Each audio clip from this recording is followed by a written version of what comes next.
أما بعد فإن خير الحديث كتاب الله وخير الهدي هدي محمد صلى الله عليه وسلم وشر الأمور محدثاتها وكل محدثة بدعة وكل بدعة ضلالة وكل ضلالة في النار. أعوذ بالله السميع العليم من الشيطان الرجيم من همزه ونفخه ونفثه. بسم الله الرحمن الرحيم. كتب عليكم إذا حضر أحدكم الموت إن ترك خيرا الوصية للوالدين والأقربين بالمعروف حقا على المتقين فمن بدله بعدما سمعه فإنما إثمه على الذين يبدلونه إن الله سميع عليم. فمن خاف من موص جنفا أو إثما فأصلح بينهم فلا إثم عليه إن الله غفور رحیم. اللہ رب العالمین نے ہمیں اس دنیا میں بے مقصد عبث پیدا نہیں کیا. اللہ کی طرف سے ہم پر وحی اتری ہمارے لیے تاکہ ہم اس وحی کے مطابق عمل کریں اور ہم اپنی دنیا اور آخرت کی اصلاح فرمائیں. جن چیزوں پر ایک مسلمان کو بہت زیادہ توجہ دینے کی ضرورت ہے وہ یہ ہے کہ مجھ سے کوئی ایسا کام سرزد نہ ہو جائے کہ جس سے اللہ رب العالمین ناراض ہوں. میں ایسے کام کرنے کی کوشش کروں زیادہ سے زیادہ جو میرے اللہ کو مجھ سے راضی کر دیں اور پھر میری دنیا بھی اچھی گزرے اور میری آخرت بھی اچھی گزرے. انسان کی بہت بڑی خرابی یہ ہے، شیطان کا بہت بڑا وسوسہ کہنا چاہیے کہ وہ انسان کو اللہ سے دور کرنے کی کوشش کرتا ہے، اللہ سے غافل کرنے کی کوشش کرتا ہے اور انسان کو انسان کی موت بھلانے کی کوشش کرتا ہے. حالانکہ یہ زندگی اور پھر اس زندگی کے بعد موت کا آنا یہ ایسی اٹل حقیقت ہے کہ مسلمان تو مسلمان، ایک کافر بھی اس کا انکار نہیں کر سکتا، کیونکہ یہ ایک ایسی چیز ہے کہ جس کا مشاہدہ ہر وقت بڑے بھی کرتے ہیں، بچے بھی کرتے ہیں. میرے بچے ہیں، آپ لوگوں کے بھی بچے ہیں، چھوٹے بچے ہیں، تو وہ سوال کرتے ہیں کئی دفعہ کہ بابا جب لوگ فوت ہو جاتے ہیں تو پھر ان کو قبر میں دفناتے ہیں، پھر قبر میں کیا ہوگا، پھر وہاں کیڑے مکوڑے ہوں گے، کیا ہوگا کیا نہیں ہوگا. ایسے سوالات ہیں جو بچوں کے ذہنوں میں بھی آتے ہیں. ایک ایسی فطری چیز ہے، ہر انسان اس کا مشاہدہ کرتا ہے، لیکن شیطان کا بہت بڑا حربہ اور انسان کا جو نفس امارہ ہے وہ انسان کو بھلا دیتا ہے انسان کا فائدہ. اور در حقیقت یہ انسان کے اپنے اعمال کی وجہ سے ہوتا ہے. جو انسان اللہ رب العالمین کو بھول جائے، کتاب و سنت کو بھول جائے، نبی کریم صلی اللہ علیہ وسلم کی تعلیمات کا دھیان نہ کرے، وہ در حقیقت اللہ رب العالمین سے، نبی کریم صلی اللہ علیہ وسلم سے بددیانتی نہیں کر رہا، وہ در حقیقت اپنے آپ سے بددیانتی کر رہا ہے، وہ در حقیقت اپنے آپ کو بھول رہا ہے. اللہ اور رسول کا کیا نقصان ہے، اسلام کا کیا نقصان ہے، دوسرے مسلمانوں کا کیا نقصان ہے. میں اگر اچھا کام کروں تو میرا فائدہ ہے، اگر میں گمراہ ہوں اور غلط کام کروں تو میرا نقصان ہے. من اہتدی فانما یہتدی لنفسہ، جو ہدایت یافتہ ہوتا ہے اپنے لیے ہوتا ہے. ومن ضل فانما یضل علیہا، جو گمراہ ہوتا ہے وہ سراسر اپنے خلاف گمراہ ہوتا ہے، اس کا وبال اس کے علاوہ کسی اور کو نہیں بھگتنا. اللہ تزر وازرۃ وزر اخری، کسی جان کا بوجھ کوئی دوسری جان نہیں اٹھائے گی. تو انسان کو دیکھنا ہے کہ میں نے اپنی زندگی مستعار، جس کا کوئی پتہ نہیں ہے کہ یہ کب ختم ہو جانی ہے. کسی کو پتہ نہیں ہے کہ میرے پاس 10 سال کی، 1 سال کی، 1 مہینے کی، 1 ہفتے کی، 1 دن کی، 1 گھنٹے کی، کہ 1 لمحے کی مہلت بھی ہے کہ نہیں؟ ہم میں سے، آپ میں سے کوئی بندہ کہہ سکتا ہے کہ یہ جمعہ پڑھ کے ہم گھر واپس جا سکتے ہیں؟ کوئی نہیں کہہ سکتا. تو پھر ہم انتظار کس بات کا کر رہے ہیں؟ اگر ہم اس وقت فوت ہو جائیں، فوت ہونے کے بعد کیا ہے؟ فوت ہونے کے بعد کوئی عمل تو انسان کر نہیں سکتا. اب فوت ہونے کے بعد اب برزخی جو زندگی ہے، برزخی معاملات، کب قیامت ہونی ہے، میدان محشر کب حساب کتاب ہونا ہے، یہ چیزیں بے معنی اس لیے ہو جاتی ہیں یہ وقت، کیونکہ اب انسان کے پاس کرنے کو کچھ نہیں ہے.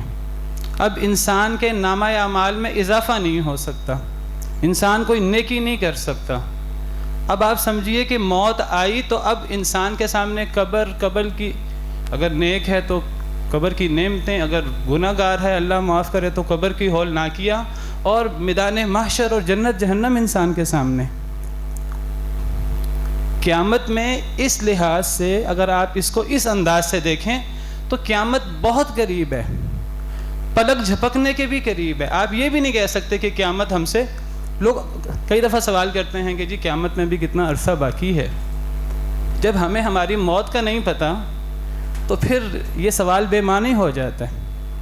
نبی کریم صلی اللہ علیہ وسلم سے سوال ہوا قیامت کے بارے میں، اکثر لوگ سوال کر لیتے ہیں. آپ نے فرمایا تو نے تیاری کیا کی ہے؟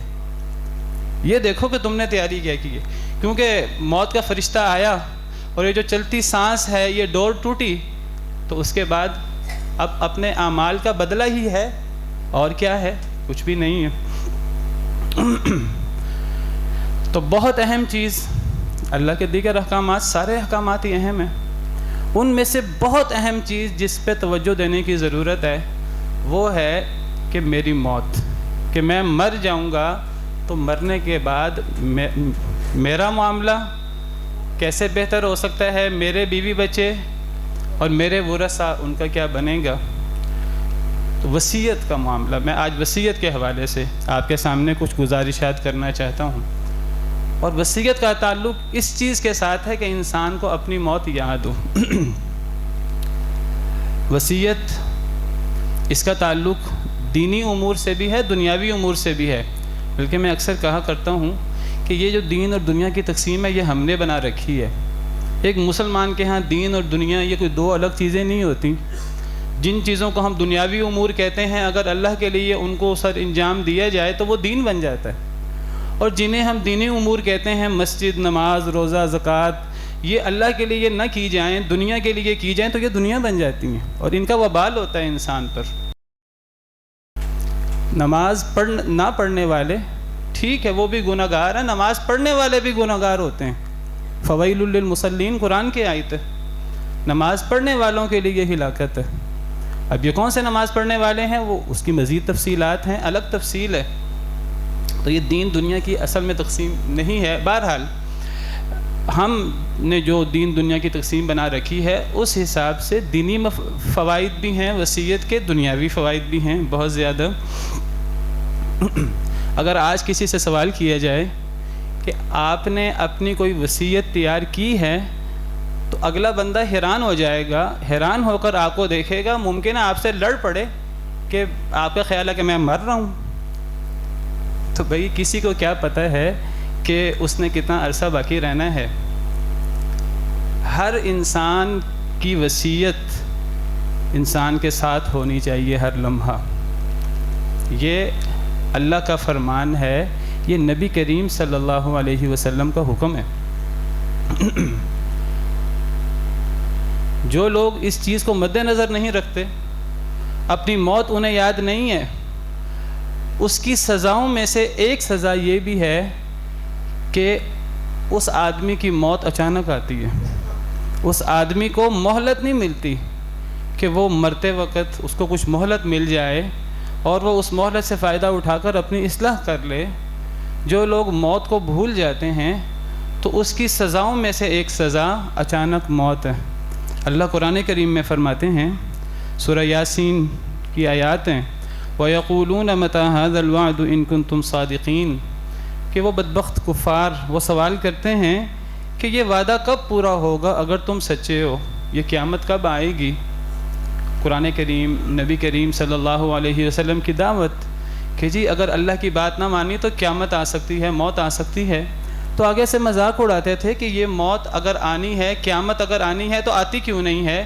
ابھی کتنا عرصہ باقی ہے قیامت آنے میں؟ یہ مذاق اور استہزاء پر مبنی یہ سوالات۔ تو اللہ اس کا جواب دیتے ہیں، ما ينظرون الا صيحة واحدة تأخذهم وهم يخصمون۔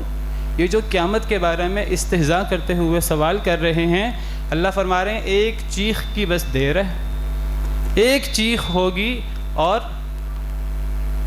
جو ان کو پکڑ لے گی، اور پھر قیامت میدان محشر آ جائے گا، وہاں یہ جھگڑ رہے ہوں گے، یہ کہہ رہے ہیں قیامت کتنی دور ہے، میدان محشر ہے کہ نہیں، ہم نے مرنے کے بعد زندہ ہونا ہے کہ نہیں ہونا۔ ایک چیخ کی دیر ہے، وہ چیخ آئی تو آنن فانن انہوں نے اللہ کے حضور پیش ہو جانا اور وہاں جھگڑے کرنا شروع کر دینے، وہاں پھر جھگڑوں کا حل نکلے گا۔ پھر اللہ فرماتے ہیں فلا یستطیعون توصیۃ، وہ ایک چیخ آنے کی دیر ہے، وہ ایک چیخ آ گئی تو ان کو وصیت کرنے کی بھی مہلت نہیں ملے گی۔ ولا الی اہلہم یرجعون، اپنے گھروں کی طرف بھی نہیں لوٹ سکیں گے۔ ذرا غور کریں اس آیت پر، ان آیات پر، کہ جو لوگ مذاق اڑاتے ہیں دینی تعلیمات کا اور موت کا، قیامت کا، تو اللہ فرماتے ہیں ایسے لوگوں کو وصیت کی مہلت بھی نہیں ملے گی۔ ایسے لوگ باہر ہوں گے تو گھر بھی نہیں جا سکیں گے، گھر بھی نہیں پہنچ سکیں گے، اس سے پہلے موت ان کی آ چکی ہوگی۔ پچھلے دنوں ہمارے ہاں ٹرین کا حادثہ ہوا، تو کیا خیال ہے، وہ بھی تو اپنے گھر ہی جا رہے تھے، یا کہیں گھر سے نکل کر کہیں اور جا رہے تھے، وہاں سے انہوں نے واپس گھر جانا تھا، اپنے گھر جانے کی مہلت نہیں ملی۔ پھر وہ جو بس کا حادثہ ہوا ہے، 50 کے قریب لوگ جل کر ہلاک ہو گئے، اللہ ان سب کی مغفرت کرے اور اللہ تعالیٰ ان کی آخرت کی منزلیں قبر آسان کرے۔ تو وہ بھی تو گھر ہی جا رہے تھے۔ تو جب انسان کو موت یاد نہیں ہوتی تو کوئی پتہ نہیں ہوتا کہ کب موت آ جانی ہے، تو انسان کو ہر دم اپنے آپ کو موت کے لیے تیار رکھنا ہے، اور ہر دم اپنے آپ کو اللہ کی جواب دہی کے لیے تیار رکھنا ہے۔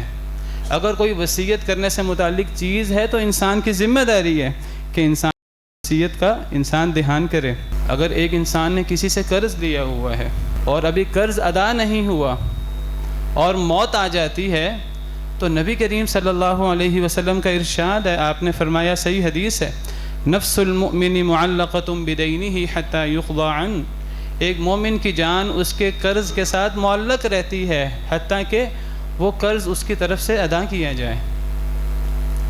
تو اگر میں نے، آپ نے کسی سے قرض لیا ہے، ہر انسان کے ساتھ ضرورتیں لگی ہوئی ہیں، قرض لینے کی ممانعت نہیں ہے، لیکن اگر قرض لیا ہے وہ واپس کرنا ہے تو انسان کے پاس لکھا ہونا چاہیے کہ میں نے فلاں سے قرض لیا ہے اور میں نے واپس کرنا ہے۔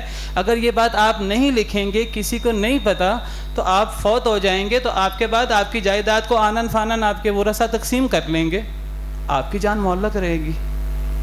آپ کی جان اس وقت تک نہیں چھوٹے گی جب تک وہ قرض ادا نہ ہو۔ تو قرض ادا کرنا کس کی ذمہ داری ہے؟ زندگی میں بھی قرض ادا کرنا ہے، مرنے کے بعد بھی قرض ادا کرنا ہے۔ ادا کیسے ہوگا؟ زندگی میں تو انسان چلو اگر اللہ سے ڈرتا ہے، کوئی واعظ و نصیحت، کوئی اس طرح کی چیز سن لے تو میں نے قرض ادا کرنا ہے۔ مرنے کے بعد قرض کیسے ادا ہوگا جب تک وصیت نہیں ہوگی؟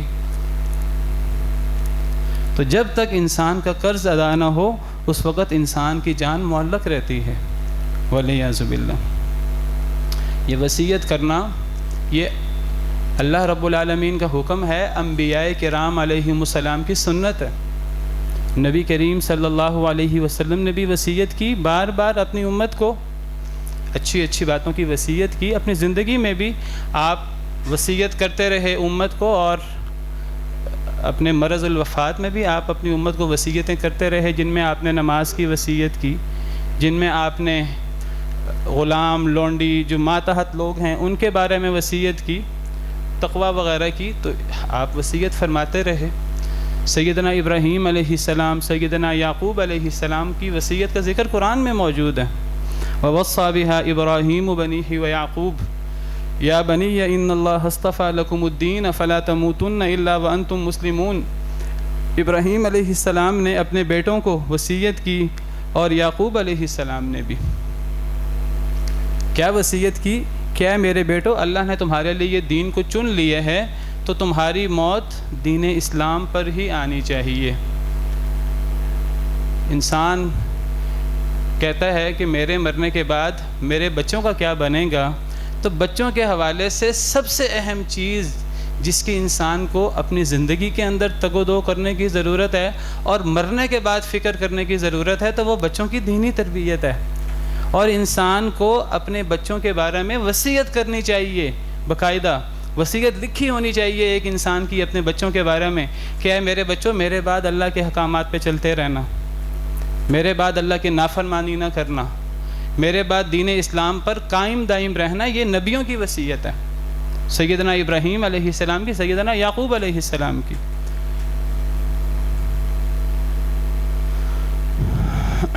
وصیت بعض صورتوں میں کرنا واجب ہوتا ہے، بعض صورتوں میں کرنا مستحب ہوتا ہے، اور بعض صورتوں میں کرنا حرام ہوتا ہے۔ کن صورتوں میں وصیت کرنا واجب ہے، ضروری ہے، کن صورتوں میں مستحب ہے اور کن صورتوں میں وصیت کرنا حرام ہے، میں بعض معاملات کی طرف اشارہ کروں گا۔ اللہ نے ہمارے اوپر بہت سارے احکامات اللہ تعالیٰ نے مقرر فرمائے ہیں۔ ان احکامات میں حج ہے، زکوٰۃ ہے، روزے ہیں، دیگر امور ہیں جو ہمارے اوپر اللہ کی طرف سے معین ہوتے ہیں۔ بعض دفعہ ہمیں مہلت ہوتی ہے کہ ہم ان کو ادا کر سکتے ہیں، کئی دفعہ وہ چیزیں ہم پر معین ہو جاتی ہیں، ہم پر مقرر ہو جاتی ہیں، ہم کہتے ہیں ہم ابھی کر لیں گے، ابھی کر لیں گے، ابھی کر لیں گے، اور موت، زندگی وفا نہیں کرتی اور موت آ جاتی ہے۔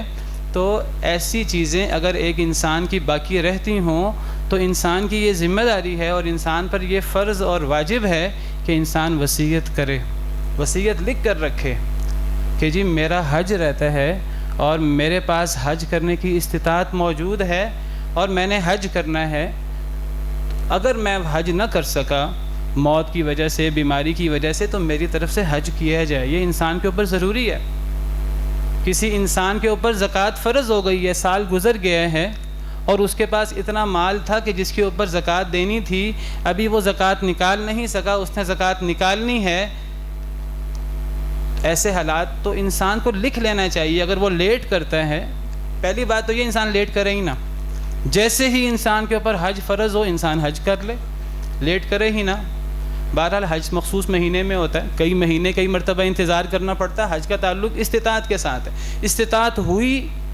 ہم میں سے کئی لوگ، اکثر لوگ، اللہ معاف کرے، ہمارے بر صغیر میں وہ سمجھتے ہیں جی بڑھاپے میں حج کرنا ہوتا ہے۔ پہلے تو زندگی کے اندر مکان بنا لیں، پہلے تو شادی اور اپنی جاب وغیرہ سیٹ کر لیں، پھر اپنے بچے جو ہیں ان کے تعلیم کے مسئلے ہیں، پھر ان کی شادیوں کے مسئلے ہیں، ان معاملات میں پڑیں، پھر تو معاملات کبھی ختم ہی نہیں ہوتے۔ پھر پہلے اپنے مسئلے حل کرنے ہیں، پھر اپنے بچوں کے مسئلے حل کرنے ہیں، بچوں کی تعلیم، بچوں کے کاروبار، پھر بچوں کی شادیاں، پھر ان کے بچے ہو جائیں گے، پھر وہ معاملات شروع ہو جائیں گے، معاملات تو کبھی ختم ہی نہیں ہوں گے۔ تو انسان نے یہ دیکھنا ہے کہ جس وقت میرے پاس استطاعت ہو گئی ہے، اللہ رب العالمین کا حکم سن لیجیے۔ اللہ رب العالمین نے استطاعت کے اوپر حج فرض کیا ہے، لیکن فرمایا کہ جو استطاعت کے باوجود حج نہ کرے فَإِنَّ اللَّهَ غَنِيٌّ عَنِ الْعَالَمِينَ وَمَنْ كَفَرَ کے الفاظ ہیں، وَلِلَّهِ عَلَى النَّاسِ حِجُّ الْبَيْتِ مَنِ اسْتَطَاعَ إِلَيْهِ سَبِيلًا، اللہ کے لیے لوگوں پر حج کرنا ضروری ہے۔ وَمَنْ جو اس کی استطاعت رکھے، وَمَنْ كَفَرَ جو کفر کرے، فَإِنَّ اللَّهَ غَنِيٌّ عَنِ الْعَالَمِينَ اللہ کو ایسے لوگوں کی ضرورت نہیں ہے۔ اللہ تمام جہان والوں سے غنی بے نیاز ہے، اللہ کو ایسے لوگوں کے حج کی ضرورت نہیں ہے۔ ان لوگوں کو جن کے پاس استطاعت آ گئی ہے حج کی، حج کرنا ان کا فائدہ ہے، اللہ کا کوئی فائدہ نہیں ہے۔ حج کرنے سے ان کی جان کی خلاصی ہونی ہے، اللہ رب العالمین کا فائدہ نہیں ہونا۔ جو کفر کرتا ہے، جو استطاعت کے باوجود پرواہ نہیں کرتا، ابھی وہ انتظار کر رہے ہیں۔ ایسے مسئلے جو ہم نے بنائے ہوئے ہیں، ایسی ضروریات جو ہم نے بنائی ہوئی ہیں، بچے، پھر بچوں کے بچے، وہ تو کبھی ختم نہیں ہوں گی۔ تو انسان کی ذمہ داری ہے جیسے ہی انسان کے پاس استطاعت آئے تو انسان تگ و دو کرے، اور اگر معاملہ لیٹ ہو رہا ہے آج کل کرونا کے حالات ہیں، اس قسم کی مجبوریاں ہیں، کوئی مرض آ جاتا ہے، کوئی اس قسم کی مجبوری آ جاتی ہے، انسان استطاعت کے باوجود نہیں جا پاتا، انسان کی ذمہ داری ہے کہ انسان وصیت کرے۔ کوئی موت کا تو پتہ نہیں ہے کہ موت کب آ جانی ہے، تو انسان وصیت کر کے جائے کہ میرے بعد حج کر لیا جائے میری طرف سے۔ انسان کے اوپر زکوٰۃ ہو، انسان کو وصیت کر لینی چاہیے کہ مجھ پر زکوٰۃ فرض ہو چکی ہے، اتنی زکوٰۃ ہے، اگر میں زکوٰۃ ادا نہ کر سکا تو میری طرف سے میری جائیداد سے زکوٰۃ دی جائے، یا میرے ورثاء اس کے ذمہ دار بنے۔ کسی کے روزے رہتے ہیں بیماری کی وجہ سے، عورتوں کے روزے رہ جاتے ہیں، مردوں کے بھی کئی مجبوریوں کی وجہ سے روزے رہ جاتے ہیں، جس کے روزے رہ جائیں وہ انسان کے اوپر وہ ذمہ داری ہے، وہ جب تک روزے رکھے نہیں جائیں گے، جب روزوں کی اتنی بڑی فضیلت ہے تو روزے نہ رکھنے کا بہت بڑا وبال بھی ہے۔ تو انسان کی ذمہ داری ہے انسان لکھ کے رکھے اپنے پاس، خاص طور پہ عورتوں کے جو معاملات ہوتے ہیں ولادت کے اور پھر رضاعت کے، اور پھر وہ مہینے کے اندر کچھ ایام ان کے ہوتے ہیں، ان میں وہ روزے نہیں رکھ سکتی، تو وہ روزے فوراً رکھ لیے جائیں رمضان کے بعد شوال میں، اور اگر اس میں کچھ تاخیر ہے تو باقاعدہ وصیت لکھ دی جائے۔ کوئی نظر ہے انسان نے کوئی نظر مانی ہے، کوئی انسان کے اوپر کفارہ ہے، قسم کا، زہار کا، قتل خطا کا اور اس قسم کا کفارہ، کوئی ایسی چیز، تو ایسی وصیت کرنا انسان کے لیے لازمی ہے، ضروری ہے۔ انسان وصیت کر کے جائے، انسان یہ سمجھے کہ میری بیوی کو پتہ ہے، میرے بچوں کو پتہ ہے، فلاں لوگوں کو پتہ ہے، آپ سے زیادہ کوئی آپ کا ہمدرد نہیں ہو سکتا۔ میں آپ سے عرض کر دوں، آپ سے زیادہ آپ کی بیوی بھی آپ کی ہمدرد نہیں ہو سکتی، آپ کے بچے بھی آپ کے ہمدرد نہیں ہو سکتے۔ اگر آپ کو اتنی پرواہ نہیں ہے، آپ کے بچوں کو اس سے زیادہ پرواہ نہیں ہوگی۔ آپ کو یہ وصیت لکھ کے جانی ہے کہ میرے بعد سب سے پہلے میری جائیداد تقسیم کرنے سے پہلے یہ معاملات حل کیے جائیں، کیونکہ مسئلہ آپ کی جان کا ہے۔ اگر آپ ورثاء پہ چھوڑ دیں گے، جی ورثاء میرا دھیان کریں گے، وہ اللہ معاف کرے، ایسے ورثاء بھی ہوتے ہیں الا ماشاء اللہ کہ وہ آپ کی زندگی، وہ آپ کو قتل کرنے پر تیار ہیں وراثت لینے کے لیے، تو ایسے ورثاء سے آپ توقع کرتے ہیں کہ وہ ورثاء آپ کے بعد وہ خود بخود ان چیزوں کا دھیان کریں گے۔ الا ماشاء اللہ سب ایسے نہیں ہوتے، لیکن دوسرے لوگ بھی ہوتے ہیں، آپ کو پتہ ہے۔ تو دوسروں پر اعتماد کر کے نہ جائیے کہ میرے بعد وہ کر لے گا خود بخود، اس کو پتہ ہے۔ آپ وصیت لکھیں، اس وصیت کے اوپر وکیل مقرر کریں، اس وصیت کے اوپر گواہ مقرر کریں، اور آپ باقاعدہ وصیت لکھیں کہ میری وراثت تقسیم ہونے سے پہلے یہ معاملات حل ہونے چاہیے۔ نبی کریم صلی اللہ علیہ وسلم کا ارشاد ہے، صحیح حدیث ہے، آپ نے فرمایا ما حق امرئ مسلم له شیء یوصی فیہ یبیت لیلتین الا ووصیتہ مکتوبۃ عنده۔ ایک مسلمان کے یہ لائق ہی نہیں ہے کہ ایک مسلمان کو کوئی چیز ہو جو اس نے وصیت کرنی ہو، پھر 2 راتیں گزر جائیں اور وہ وصیت نہ کرے۔ یعنی ضروری نہیں کہ ہر مسلمان کے اوپر کوئی ایسے حقوق لازمن ہوں، ان لوگوں پر وصیت لکھنی ضروری ہے، واجب ہے، فرض ہے، جن کے اوپر اس قسم کے معاملات ہیں، ان کے لیے تو وصیت کرنا لازمی ہے۔ ایسے لوگوں کو نبی کریم صلی اللہ علیہ وسلم کے اس حکم کے بموجب 2 راتیں نہیں گزرنی چاہیے مگر اس کی وصیت اس کے پاس لکھی ہونی چاہیے۔ 2 راتوں کا انتظار بھی نہیں ہو سکتا۔ یہ نہیں سوچا جا سکتا میں ابھی جوان ہوں، جیسے میں نے ذکر کیا موت کا کوئی وقت نہیں ہے، موت بچوں پر بھی آ جاتی ہے، جوانوں پر بھی آ جاتی ہے، ادھیڑ عمروں پر بھی آ جاتی ہے، بوڑھوں پر بھی آ جاتی ہے، اور بتا کر نہیں آتی، کسی کو بتا کر نہیں آتی۔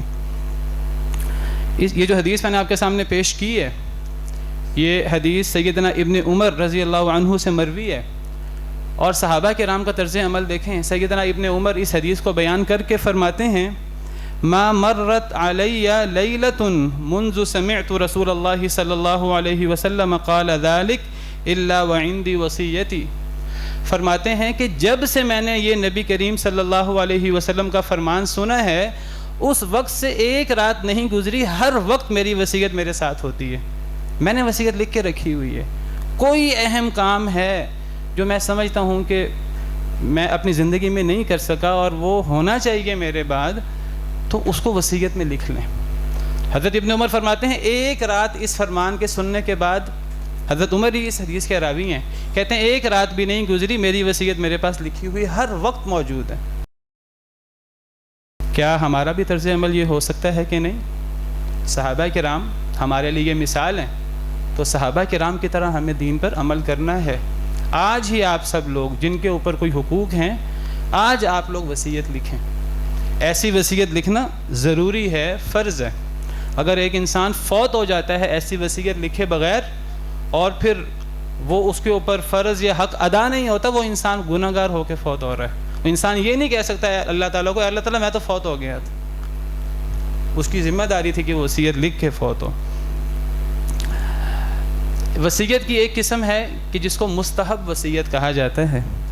مستحب وصیت وہ ہے کہ ایک انسان کے اوپر کوئی ایسا حق، کوئی حج، کوئی روزے، کوئی زکوٰۃ، کوئی نذر، کوئی کفارہ وغیرہ موجود تو نہیں ہے، لیکن ایک انسان کہتا ہے کہ جو میرا مال ہے میں نے اللہ کو راضی کرنے کے لیے کمایا، اور میں اس کو اپنی زندگی میں خرچ کرتا رہا اللہ کو راضی کرنے کے لیے، اپنی آخرت کی اصلاح کے لیے، تو میں چاہتا ہوں کہ میرے مرنے کے بعد بھی میرا مال اس کا فائدہ مجھے بھی ہو۔ اور یہ بالکل ایک جائز خواہش ہے، ایک فطری خواہش ہے، اور یہ ہونا چاہیے۔ دیکھیے میں آپ سے عرض کروں، ہم دنیا کے اندر اتنے مگن ہو جاتے ہیں کہ ہم اپنا فائدہ خود بھول جاتے ہیں، جیسے وہ کسی دوسرے کا فائدہ ہے۔ وہ دوسرے کا فائدہ نہیں ہے، وہ سراسر میرا اپنا فائدہ ہے۔ اگر میرے پاس کچھ رقم موجود ہے، 1 لاکھ، 10 لاکھ، 50 لاکھ میرے پاس موجود ہے، اور میں کوشش کرتا ہوں کہ میں نے اللہ کو ناراض کر کے یہ رقم نہیں کمانی، میں نے حرام طریقوں سے یہ رقم نہیں کمانی، جائز طریقے سے کمانی ہے۔ اچھا کیا آپ نے یہ رقم کمائی اللہ کے بتائے ہوئے طریقے کے مطابق، کوئی حرج نہیں ہے۔ اگر آپ اللہ کے حقوق پامال نہیں کرتے، آپ رقم کما سکتے ہیں، زیادہ سے زیادہ کما سکتے ہیں، پھر آپ اس کو خرچ بھی کر سکتے ہیں۔ اگر آپ اللہ کی جو اللہ نے جہاں خرچ کرنے سے منع نہیں کیا، اللہ کے احکامات کے مطابق خرچ بھی کرتے ہیں، اس کا حق بھی ادا کرتے ہیں، بہت اچھی بات ہے۔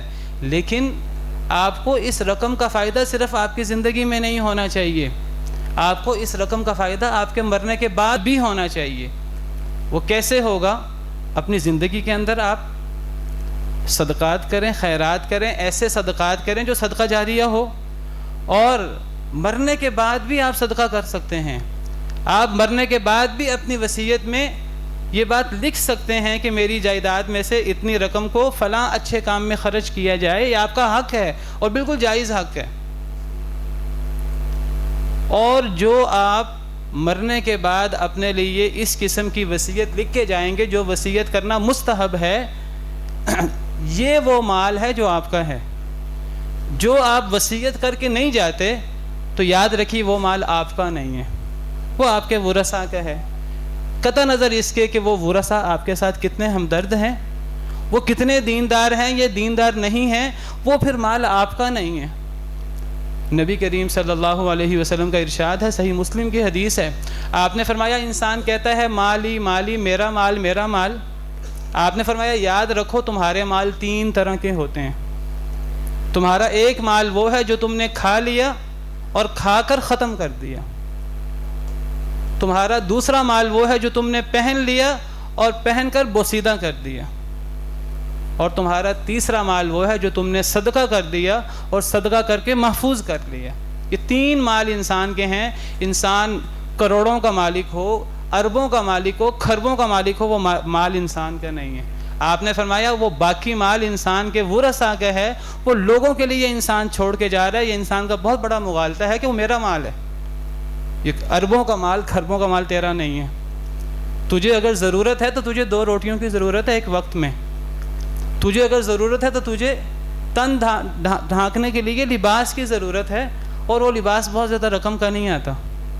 تو تیرا مال وہ ہے جو تو کھا لے یا جو تو پہن لے یا تو محفوظ کر لے، اور محفوظ وہ زندگی میں بھی انسان کر سکتا ہے صدقہ خیرات کر کے، اور وہ انسان وصیت کر کے بھی محفوظ کر سکتا ہے۔ تو وہ انسان وصیت کر کے اپنے مال کو اپنے لیے محفوظ کر لیتا ہے۔ اور یہ جو مستحب وصیت ہے اس کی 2 شرطیں ہیں، آپ ذہن میں رکھیے۔ پہلی شرط یہ ہے کہ یہ اللہ نے ایک تقسیم بنائی ہے کہ انسان دنیا میں آتا ہے چلا جاتا ہے، انسان کماتا ہے جائز ناجائز طریقے سے، جو بھی انسان کماتا ہے جائز طریقے سے کمائے ناجائز طریقے سے کمائے، وہ انسان کے پاس نہیں رہتا، اس نے آگے منتقل ہو جانا ہے۔ تو وہ مال آگے منتقل ہونا ہی ہونا ہے۔ آپ یہ نہیں کہہ سکتے کہ میں اپنے مرنے کے بعد اپنا سارا مال فلاں اچھے کام میں خرچ کر دیتا ہوں، یہ آپ کو اجازت نہیں ہے۔ زندگی کے اندر آپ زیادہ سے زیادہ خرچ کریں، آپ کو اجازت ہے۔ مرنے کے بعد آپ کے پاس یہ اجازت، مرتے وقت آپ کے پاس یہ اجازت نہیں ہے۔ وصیت کرنے کی یہ اجازت نہیں ہے کہ آپ وصیت کرتے ہوئے پورا مال صدقہ کر لیں کہ جی میں نے تو اپنے لیے محفوظ کرنا ہے، میری اولاد تو میری فرما بردار نہیں ہے، میرے ورثاء تو میرے فرما بردار نہیں ہیں، میں نے اپنے لیے محفوظ کرنا۔ آپ کو اس کی اجازت نہیں ہے۔ آپ کو اجازت ہے اگر آپ نے مرنے کے بعد وصیت کرنی ہے کہ میرے مرنے کے بعد یہ معاملہ ہو میرے مال میں، وہ آپ 1/3 کی وصیت کر سکتے ہیں، 1/3 سے زیادہ وصیت نہیں کر سکتے۔ تو پہلی شرط مستحب وصیت کی یہ ہے کہ وہ 1/3 سے زیادہ نہ ہو، 1/3 سے کم ہونی چاہیے۔ نبی کریم صلی اللہ علیہ وسلم نے فرمایا الثلث والثلث کثیر، آپ نے فرمایا 1/3 کی 1/3 مال کی وصیت ہو سکتی ہے، اور 1/3 بھی زیادہ ہے، یعنی زیادہ بہتر کیا ہے، 1/3 سے کم وصیت کی جائے، 1/4 کے قریب وصیت کی جائے، کم و بیش 1/3 بھی زیادہ ہے۔ اور دوسری شرط کیا ہے کہ اگر آپ نے وصیت کرنی ہے مرنے کے بعد اپنی زندگی میں کہ میرے مرنے کے بعد میرے مال کے ساتھ یہ معاملہ ہو، تو وہ وصیت ایک تو صدقہ خیرات وغیرہ کی ہو سکتی ہے، وہ 1/3 سے زیادہ نہیں ہو سکتی۔ دوسری وہ وصیت آپ صدقہ خیرات کی وصیت بھی کر سکتے ہیں، آپ یہ وصیت بھی کر سکتے ہیں کہ میرا مال جو ہے یہ میرے مرنے کے بعد فلاں شخص کو دے دیا جائے، تو آپ کسی کے حق میں وصیت بھی کر سکتے ہیں۔ تو 1/3 کی ایک شرط تو ہے، اور دوسری شرط یہ ہے کہ جس کے حق میں آپ وصیت کر رہے ہیں وہ وارث نہ ہو آپ کا۔ اگر وہ آپ کا وارث ہے، آپ اپنے وارث کے حق میں مزید وصیت نہیں کر سکتے، کیونکہ اللہ نے اس کا حصہ مقرر کر دیا ہے۔ جس کا حصہ اللہ نے مقرر کر دیا ہے تو اب آپ وصیت کر کے اس کے حصے میں اضافہ نہیں کر سکتے۔ نبی کریم صلی اللہ علیہ وسلم کا ارشاد ہے ان اللہ قد اعطى كل ذي حق حقه فلا وصیۃ لوارث، اللہ تعالیٰ نے ہر حقدار کو اس کا حق دے دیا ہے، اب کسی وارث کے حق میں وصیت نہیں ہو سکتی۔ آپ اپنے بیٹے کے حق میں، اپنی اولاد کے حق میں وصیت نہیں کر سکتے، آپ اپنے ماں باپ کے حق میں وصیت نہیں کر سکتے، اپنی بیوی کے حق میں وصیت نہیں کر سکتے، ان کا حصہ اللہ نے مقرر کر دیا ہے۔ یہاں میں یہ بات واضح کر دوں، آپ ایسے ورثاء کے حق میں وصیت کر سکتے ہیں جو وارث نہیں بن رہے، تو یہ مستحب وصیت ہے۔ لیکن میں یہاں ایک نقطہ بیان کر دوں، ہمارے ہاں ایک بڑا مسئلہ بھی ہے، اکثر لوگ سوال بھی کرتے ہیں یتیم پوتے کے بارے میں۔ پوتا جو ہے وہ وارث ہوتا ہے انسان کا، اگر انسان کی اپنی اولاد، اپنے بیٹے خاص طور پر نہ ہوں، پوتا وارث ہوتا ہے۔ لیکن بعض صورتیں ایسی ہیں کہ یتیم پوتا وہ وارث نہیں ہوتا۔ اگر اپنا بیٹا موجود ہو مرنے والے کا، تو یتیم پوتا جس کا باپ فوت ہو گیا ہے، تو جس کے چچا تایا موجود ہیں، وہ یتیم پوتا وارث نہیں ہوتا۔ تو ایسے یتیم پوتے کے بارے میں وصیت کرنا صرف مستحب نہیں ہے بلکہ کئی دفعہ لازمی ہو جاتی ہے۔ اگر وہ ضرورت مند ہے تو جن چیزوں کا دھیان رکھنا ہے کہ میرے اوپر اللہ کے یہ حقوق ہیں، میں مرنے سے پہلے وصیت کر جاؤں، ان میں سے اس چیز کا بھی دھیان کرنا چاہیے کہ میرے ورثاء میں سے ایسے کون لوگ ہیں جو وارث نہیں بن رہے لیکن وہ ضرورت مند ہیں۔ تو علماء کا کہنا یہ ہے کہ ایسے لوگوں کے لیے وصیت کرنا صرف مستحب نہیں ہے بلکہ لازمی ہے۔ ایسا ہو سکتا ہے کہ اگر کچھ لوگ مستحق ہیں آپ کی وصیت کے، آپ کے وارث نہیں بن رہے، اگر آپ ان کے لیے یہ وصیت کر کے نہیں جاتے تو آپ گناہ گار ہوں اللہ کے ہاں۔ اور وہ قرآن کریم کی آیت پیش کرتے ہیں وَلْيَخْشَ الَّذِينَ لَوْ تَرَكُوا مِنْ خَلْفِهِمْ ذُرِّيَّةً ضِعَافًا خَافُوا عَلَيْهِمْ، وہ کہتے ہیں اس آیت کریمہ کی روشنی میں ضرورت ہے کہ ایسے لوگوں کے لیے لازماً وصیت کی جائے۔ تو اللہ تعالیٰ سے دعا ہے کہ اللہ تعالیٰ ہمیں اپنی زندگی کتاب و سنت کے مطابق گزارنے کی توفیق عطا فرمائے، اور یہ جو ہمارے مرنے کے بعد کے معاملات ہیں ہمیں اپنی زندگی کے اندر ہم ان کے بارے میں فکر مند ہوں، اور ہم جائز یا جو واجب اور مستحب وصیت ہے تو ایسی وصیت جو ہے وہ ہم اپنی زندگی میں لکھ کر رکھیں اپنے پاس۔ وآخر دعوانا ان الحمد للہ رب العالمین۔